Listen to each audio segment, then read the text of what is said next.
Bien, jueves 13 de julio se conmemora el Día Internacional del Trastorno por Déficit de Atención e Hiperactividad, con las iniciales TDAH, un día además dedicado a la lucha y concienciación de este diagnóstico que afecta a 1 de cada 10 niños o niñas o jóvenes en edad escolar. Además de apoyar a estos niños y niñas y jóvenes que lo padecen, también existe ese apoyo, asesoramiento y acompañamiento de sus familiares. Para hablar de este trastorno por déficit de atención e hiperactividad, tenemos hoy con nosotros a María de la Paz Magdalena. Ella es responsable de Salud Mental La Palma. María de la Paz, muy buenos días.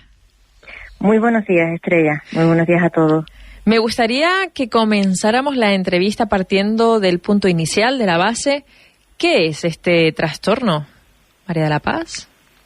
Bien, pues el trastorno como tú muy bien has descrito, de déficit de atención e hiperactividad, está constituido, pues, como bien dice su misma denominación, por un problema que viene a estar inmerso en edades escolares de los niños que presentan dificultades de aprendizaje que están unidas, Estrella, a esa dificultad para prestar atención, con lo que puede significar que todos podamos entender que es necesario en la etapa escolar estar predispuesto para atender, estar un tiempo prudencial sentado, concentrado, y por otra parte, que son dos trastornos diferentes, aquellos niños o niñas que tienen hiperactividad. La hiperactividad viene a ser la incapacidad de estar mucho tiempo quieto o quieta, de estar en un sitio sentado o sentada, y todo junto podemos entender que viene a ser una dificultad académica importante, porque necesitamos a los menores concentrados en lo que están haciendo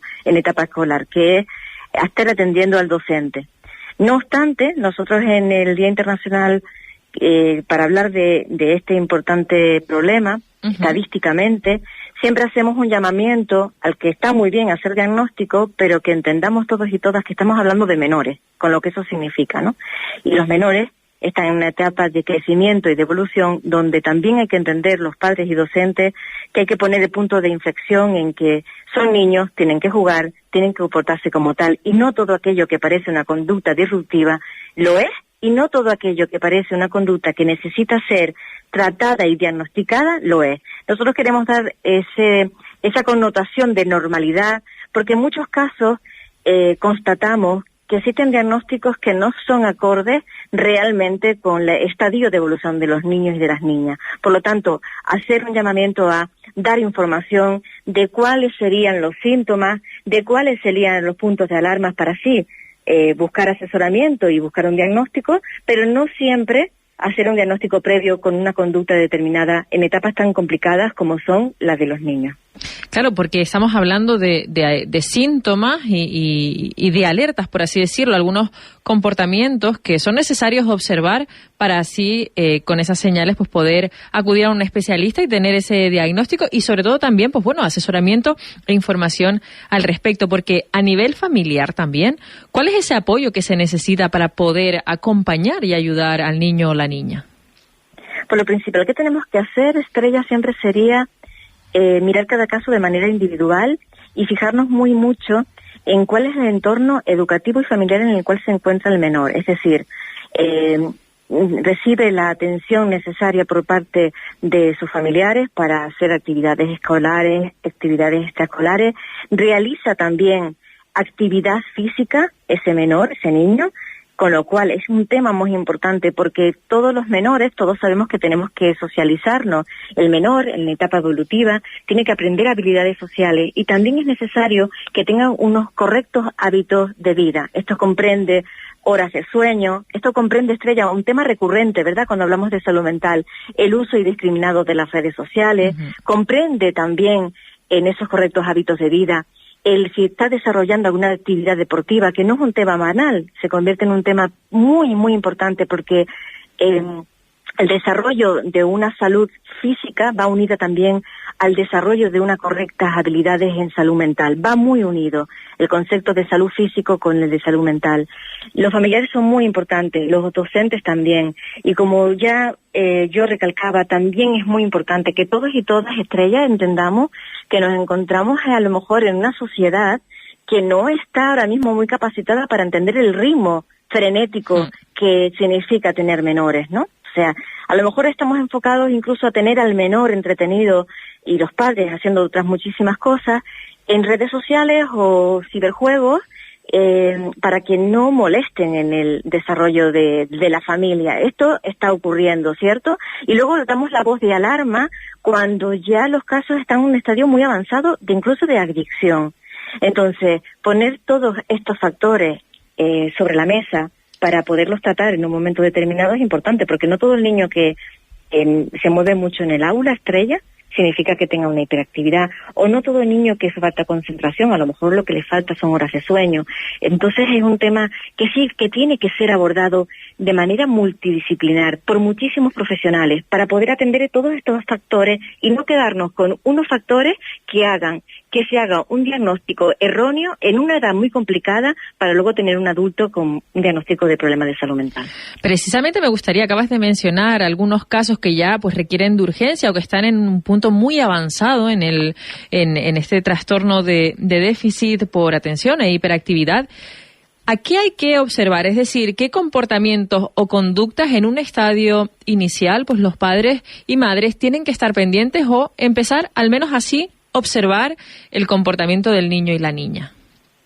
Sí, nosotros hemos hecho una selección de algunos ítems, ¿no?, que pueden ser evaluados, que yo creo que todos y todas conocemos porque es un tema recurrente también en medios. Hablamos de la falta de concentración de esos menores, de la falta de organización, hablamos de la desobediencia a reglas e instrucciones, ¿verdad? Hablamos de niños que sí que tienen verdaderos problemas a la hora de estar sentados durante un tiempo prudencial, porque no podemos esperar de ellos que estén sentados a lo mejor lo que esperamos de todo lo que es a lo mejor sus horas lectivas. Pero bueno, hacer un balance de cómo se encuentra, de cuál es su comodidad psicoemocional en el aula, ¿no?, en este respecto. A lo mejor también son niños que hablan mucho, que responden mucho con ansiedad a preguntas, con una necesidad imperiosa de hablar de temas que no están direccionados en la conversación. Son niños que les cuesta esperar un turno, ¿vale? Son niños que tienen olvidos recurrentes. Todos estos ítems, que no síntomas, sino ítems, a la hora de evaluarlos, ver qué puede haber detrás. Si puede haber, lo que yo te comentaba anteriormente, una necesidad a lo mejor de ser escuchado y por eso habla, no habiendo problema posterior.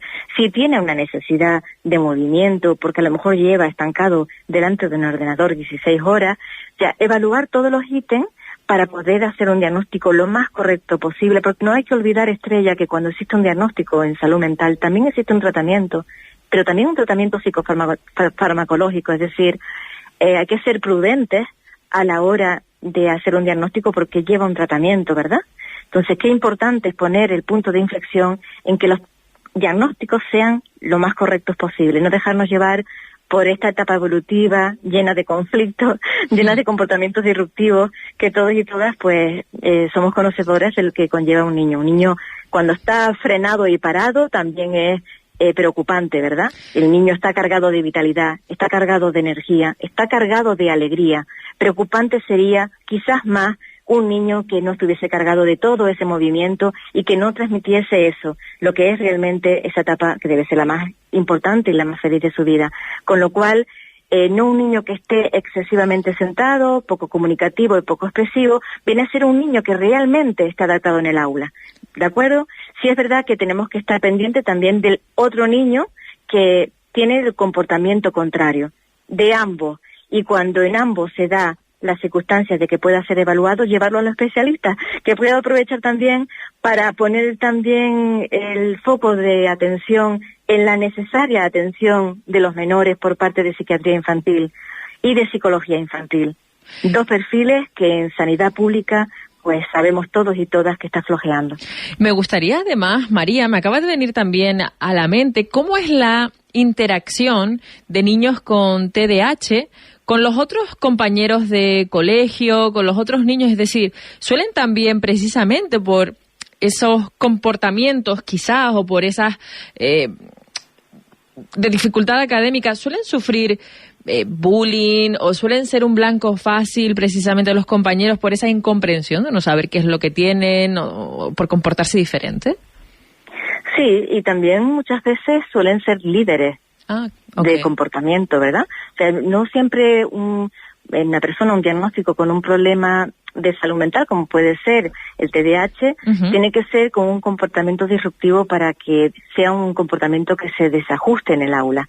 Tenemos que tener muy en cuenta que las personas con TDAH diagnosticadas y Salud Mental La Palma lleva 25 años de trayectoria, es decir, hemos tenido la oportunidad de trabajar con esos niños que ahora son adultos con este diagnóstico, son personas sumamente inteligentes que también tenemos que hacer información con la población para hacer entender que cuando hablamos de TDAH no hablamos de la escasez de inteligencia ni de un problema cognitivo, hablamos de un problema de conducta. El problema de conducta, Estrella, como cualquier otro problema, se puede reconducir. Lo mismo que aprendemos matemáticas, lo mismo que aprendemos lengua o cualquier otra dinámica, podemos aprender a comportarnos. Es lo que estamos haciendo en el aula. Por lo tanto, nosotros que trabajamos, ya lo sabes, en actividad de refuerzo educativo, campus de verano, que unimos grupos donde existen diagnósticos diversos o ningún diagnóstico en los niños que acuden a nuestras actividades, no vemos diferencia de comportamiento entre unos y otros. Y no vemos la diferencia porque trabajamos muy mucho el tema de comportamiento, de conducta y de entendernos y comunicarnos. Es decir, de ver la diferencia. Qué importante es en el aula y fuera del aula saber que todos somos diferentes. Y la diferencia no tiene por qué ser disruptiva y no tiene por qué llevar al grupo a mal camino. Muchas veces estos niños, y es por nuestra experiencia, son niños sumamente inteligentes, son líderes de grupo y en edad adulta, que nos está ocurriendo ahora, que son los niños que hemos tratado, son personas plenamente insertadas, académicamente exitosas y que han cogido alguna especialidad y ahora realmente son, pues grandes especialistas en lo que están haciendo.